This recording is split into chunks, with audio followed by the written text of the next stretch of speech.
We've all been there. For me, it was my Uncle Ben. For me, it was my Uncle Benjamin. For me, it was my father. For me, it was my best friend. Miles, the hardest thing about this job is you can't always save everybody. Like if it was my fault, you wouldn't understand. Miles, we're probably the only ones who do understand.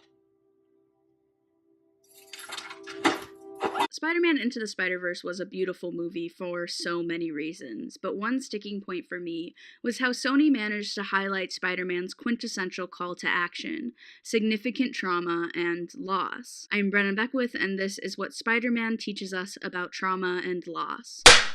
Almost every superhero in the book deals with loss, usually in the form of losing their parents or a loved one at a young age. Prematurely experiencing death and loss is a strong beginning to any story. It's the formula for Shakespeare's comedies: begin with death or war and end with a wedding or party. Loss is an important part of the hero's journey because it's the most powerful and least complicated call to action that can be conveyed in a limited amount of time, like in the length of a comic book. It also pulls at the audience's heartstrings and makes them sympathetic to a hero right off the bat.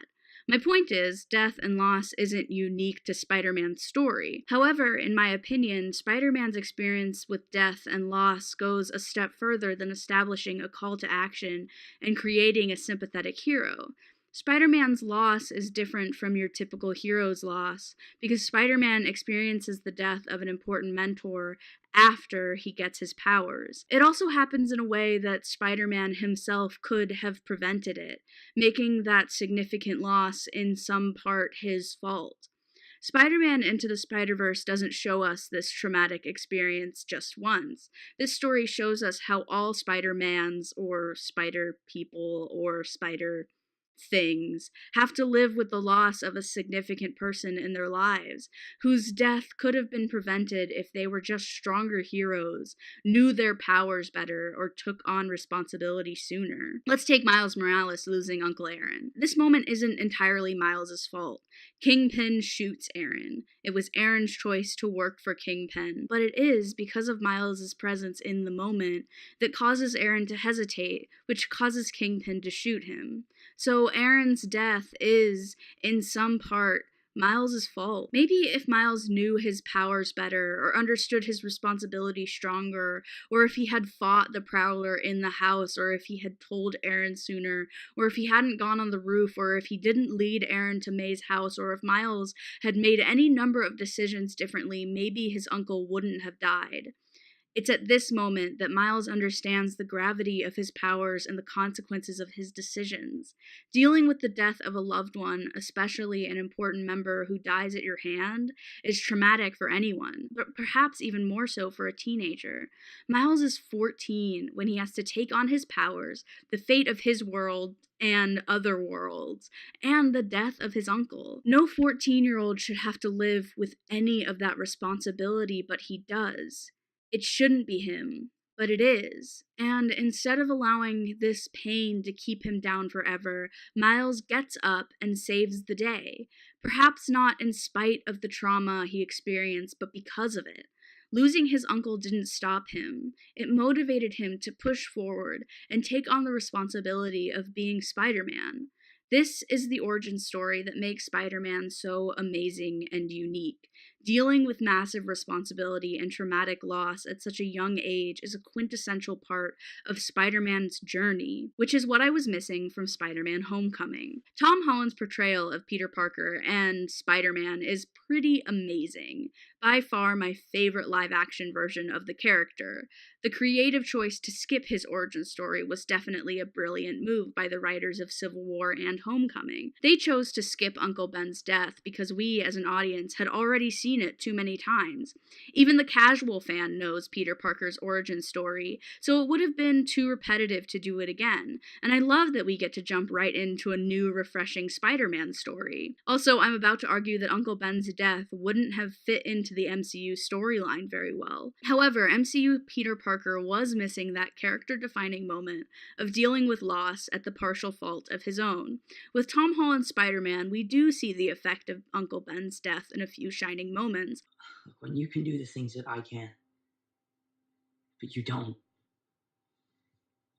And then the bad things happen. They happen because of you. Saber, this is the greatest thing that's ever happened to me, Peter. May cannot know. I cannot do that to her right now. You know? I mean, everything that's happened with her, please. Miraculously, no one was harmed. If you spot something like that happening, you turn and you run the other way. Yeah. You need a friendly neighborhood Spider-Man. However, it's not totally there in his character arc, because it happened off-screen. We missed the trauma that makes Peter Parker into Spider-Man. That's why I think pairing Peter Parker with Tony Stark was such a beautiful decision. As their relationship progressed, I realized that Tony fills that mentor role for Peter that Uncle Ben had in previous movies. You can't have a Spider-Man story without the loss of a significant mentor, and instead of starting with that loss, Marvel developed the significant mentor relationship before having Peter Parker deal with the loss of it.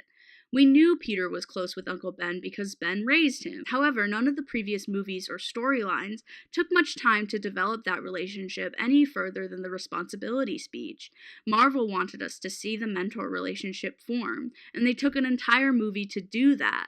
So Peter's trauma is all that more significant for the audience. Not only do we sympathize with Peter's trauma, we feel it as well. Because to us, losing Tony isn't just about Peter's call to action. It's so much more meaningful than that. Whereas Uncle Ben's death, while still significant, wouldn't have made as deep of an impact on us as Tony's. Marvel's Peter Parker is unique because he serves a part in a greater universe than Andrew Garfield or Tobey Maguire's ever had to. Tom Holland's Peter Parker needed to experience trauma on the scale of the MCU, and not just his own storyline. Introducing Tony as Peter's significant mentor really pulled Peter into the MCU, and experiencing Tony's death stays true to the Spider-Man storyline and serves a larger purpose in the MCU storyline. I hope that makes sense. But in order for Tony's death to be a Spider-Man level trauma, it has to be Peter's fault somehow. It wasn't Peter's fault that Tony died at all. It was Tony's decision to take the stones. It was Thanos' battle. It was the snap. It was Captain Marvel who couldn't take the gauntlet all the way. It was Thor who couldn't kill Thanos the first time. And so many other people's faults that Tony had to die. But it's very clear that Peter will take responsibility for Tony's death, because it was, in some small part, his fault. Peter couldn't take the gauntlet all the way. He couldn't get the gauntlet off of Thanos in Infinity War. Tony Stark invented time travel to save Peter Parker. Without a doubt, Peter Parker will take responsibility for Tony's death, and that is strategic. That is the Spider-Man defining moment that we missed in Homecoming. Go, sir, please. Please, I don't want to go. I don't want to go.